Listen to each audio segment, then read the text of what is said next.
Oh, napakarami pa ito. Saan pa dalhin yan? Bantay na, no? Yan, no, sa labas.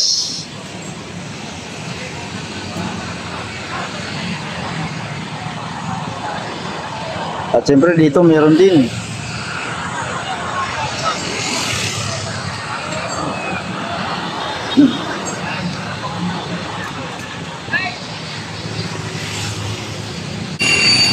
Isang maaliwalas at mainit na araw po mga kasama, matapos ang ilang araw ng pag-ulan.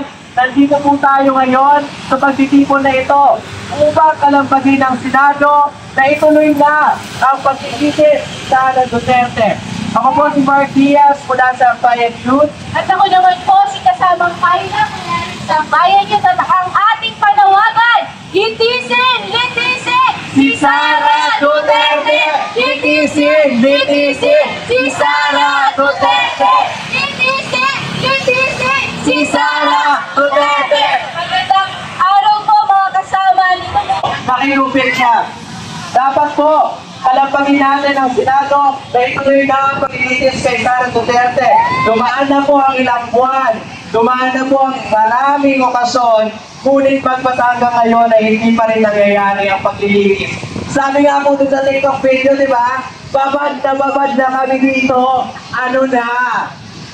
Tama ka dyan, Mark, pero hindi rin tayo naging bulag at tingin sa ginawa ng delubyo ng Korte Suprema. Isang malaking delubyo ang ginawang desisyon ng Supreme Court noong nakaraang linggo. President who stole millions from the education budget and threatened to kill public officials on national television. Kaya mga kasama, andito po tayo ngayon upang umpisahan ang ating programa. Tinatawagan natin ang iba't ibang mga organisasyon at sektor na kasama natin ngayong araw. Kasama po natin dito ang Tindig Pilipinas Hubs, pinangungunahan ng Bayan Party, Mamamayang Libe, Magdalo Party, Alyansa ng Samahang Pantao o ASAP, Buhay ang People Power Campaign Network, Every Woman, Manindigan na, Solidar Talisayan, the CSO Guild at Youth Resist, Nagkaisa Labor Coalition. Kasama rin po natin ang Kalipunan ng Kilusang Masa, mga member organizations mula sa Kalipunan, members Akbayan Youth, Alyansa Tigil Mina, Coalition Against Trafficking in Women Asia Pacific, Kilos Maralita, Pakisama, Partido Manggagawa, Sentro ng mga Nagkakaisa at Progresibong Manggagawa, USAT Ateneo at World March of Women Filipinas. Dito rin po kasama natin ang Siklab, Simbahan at Sara Duterte! Litisin! Litisin! Si Sara Duterte! Mga kasama, sa kalagitnaan ng isang education crisis. Mga kasama, simpleng tanong lang po yung tanong naming mga impeachment complainant. Pero anong petsa na at wala pang sagot ang Senado, wala pang sagot ang Supreme Court. Katanggap-tanggap ba yun? Mga kasama, saktong-sakto na alarm clock yung ginit natin ngayon. Bakit? Kasi nung bumangon ako nitong umaga, pagod na pagod ako, masungit na masungit ako, kasi hindi nagtatrabaho yung mga nasa poder ngayon. Mga kasama, baka katulad ninyo, matagal na po tayo nananawagan. Nung Nobyembre pa nating nakita kung ano yung uring tao, kung anong uring tao yung ating Vice Presidente. Nagbabanta ng karakasan, walang hiya sa taong bayan, walang hiya sa kahit sinong tao. Nakita po natin Nobyembre 2024 pa lang na hindi lang impeachable si Sara Duterte, siya na yung pinakaka-impeach na official sa kasaysayan ng Pilipinas. Pero nagpatumpik-tumpik ang House of Representatives, nagpatumpik-tumpik ang Senado, at saka ngayon, ginawang mas makitid ng Korte Suprema yung butas ng karayom na kailangan nating daanan upang makakamit ng pananagutan. Ngayon po, isa sa mga last chance na po natin ito. May ilang mga senador na nag-argue na meron pang oportunidad sa Senado upang ituloy yung impeachment trial kay Sara Duterte. Yun po yung panawagan natin ngayon. merong caucus na nagaganap sa Senado ngayon, merong mga hearings, may mga meetings na magaganap sa mga darating na araw. Sana po iparating natin yung gusto nating mangyari. Litisin si Sara Duterte. Litisin si Sara Duterte. Litisin si Sara Duterte. Yung fortuit, no? Inabot na tayo ng ganito dito. Grabe. Alam niyo kung sino may kasalanan? Sino ba may kasalanan nito?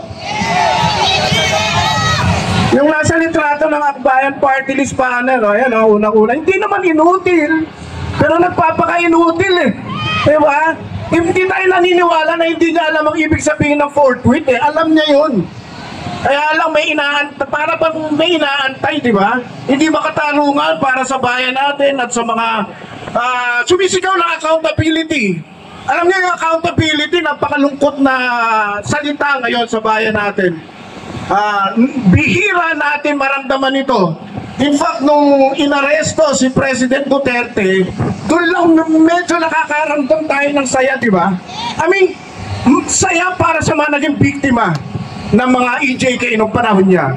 Ngayon, ito naman yung kanyang anak na si Vice President Duterte na nahaharap sa mga matitinding ebidensya laban sa kanya at may impeachment trial nga na dapat naganap na noong 5 months ago ay tinidelay nitong si Senate President Jesus Escudero. Natutuwa pa ba tayo? Si ate, galit na. Tama po yan. At sa palagay ko po ay dapat tuluyan tayo manindigan, tuloy-tuloy po ito. Hindi lang po ito laban ng mga aktivista. Laban po ito ng bawat mamamayang Pilipino, kahit na nanonood ka lang sa TV, nasa social media ka lang. Lahat po ito ay dapat may stake. Ang pakiramdam natin may stake ho dito ang bawat Pilipino. Alam niyo po kung bakit? Kasi po kung lalampas lang ng ganito ang impeachment trial na para bang binabaliwala, anong kasiguruhan ng meron tayo na sa February gano'n na naman ang gagawin nila? Ang sinasabi ng Supreme Court ngayon ay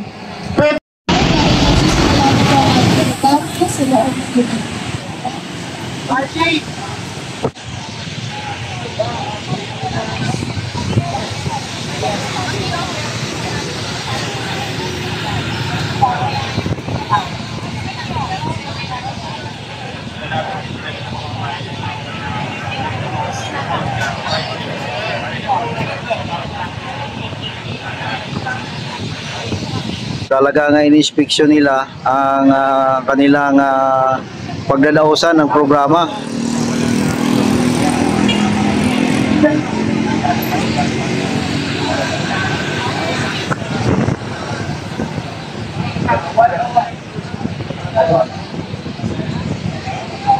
Ang bantay na sarado dito guys, oh. Yan.